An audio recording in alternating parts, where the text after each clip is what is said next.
Respect is one thing, service is another. Let's be clear, every client deserves the same amount of respect. Not every client deserves the same amount of service. So what is the right amount of service?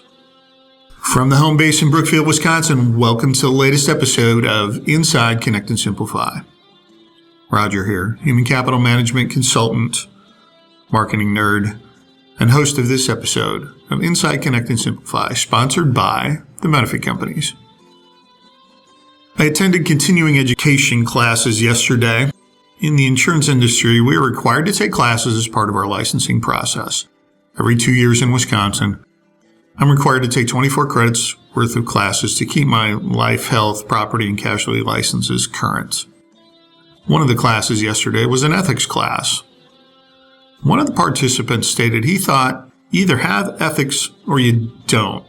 I did not see the need for taking an ethics class every 2 years. He said there's nothing new to learn. Our instructor changed his mind by the end of the class. One thing that stood out for me was this discussion question. Does each client deserve the same amount of respect? And part two, does each client deserve the same amount of service? Although they are not technically right versus wrong types of questions, they did get me thinking. Our presenter took this stance. Every client does deserve the same amount of respect, unless they choose to lie or deceive us. Then we have to treat them differently. Every client does not deserve the same amount of service, and lying or deceiving is not the issue. And here are his examples. Let's assume we're talking about insuring home and auto.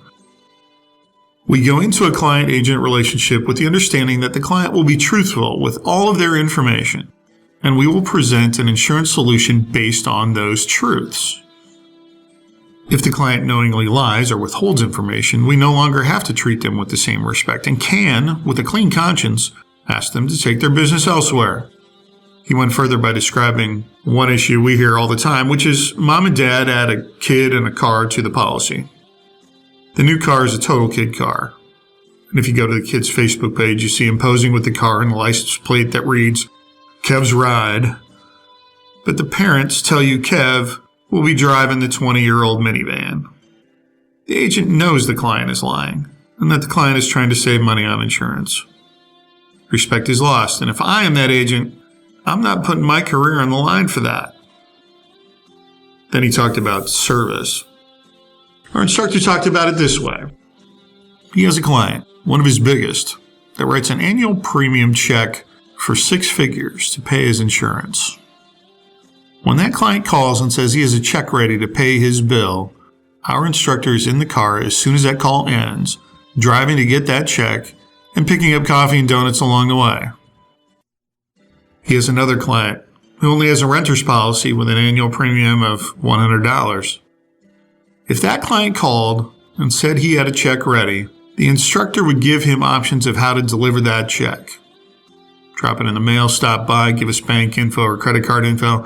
He is not jumping in his car and grabbing coffee and donuts for that client. I say that is reasonable, especially from a business and bottom line perspective.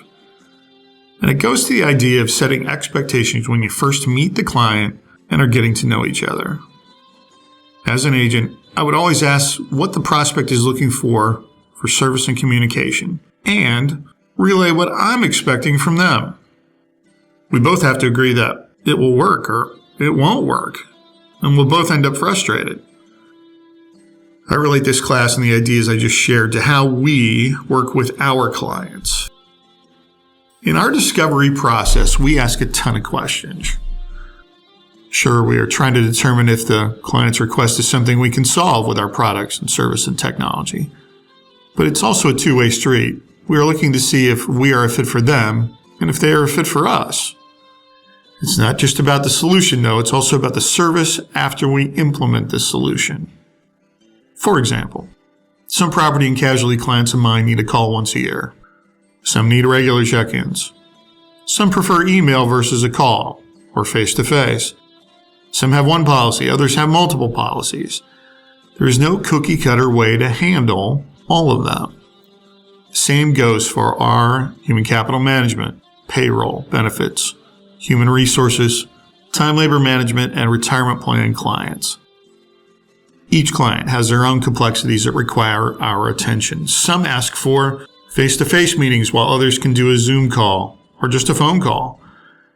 When they receive information from us, each has their own timing and delivery method. And the reverse is true. We expect them to provide us with information we need in a timely manner. We do not have a cookie-cutter service model that every client gets from us. And I'm not hurting anyone's feelings when I say some need more attention or hand-holding than others. We all have that one client that not only uses us as a vendor, but also as a therapist.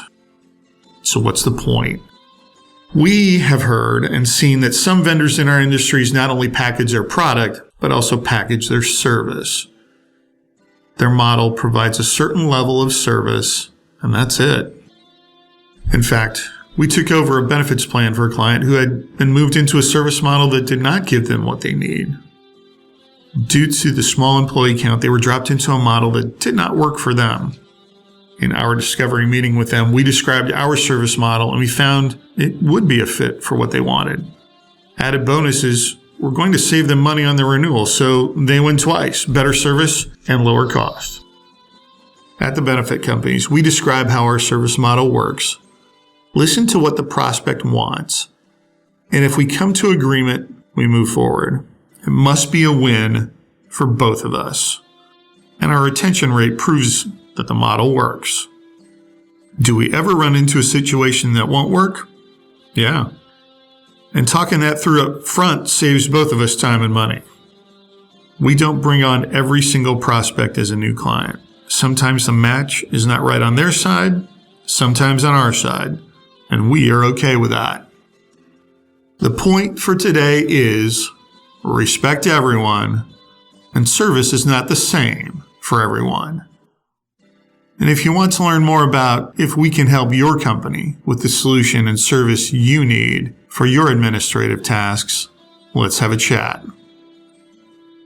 When I say we do all the things, that includes the respect and service that goes with the solutions.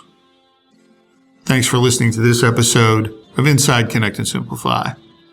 Be well. We appreciate you giving us a listen and learning more about the benefit companies. Find our podcast and everything you want to know about our trademarked human capital management platform, Connect and Simplify, at connectandsimplify.com.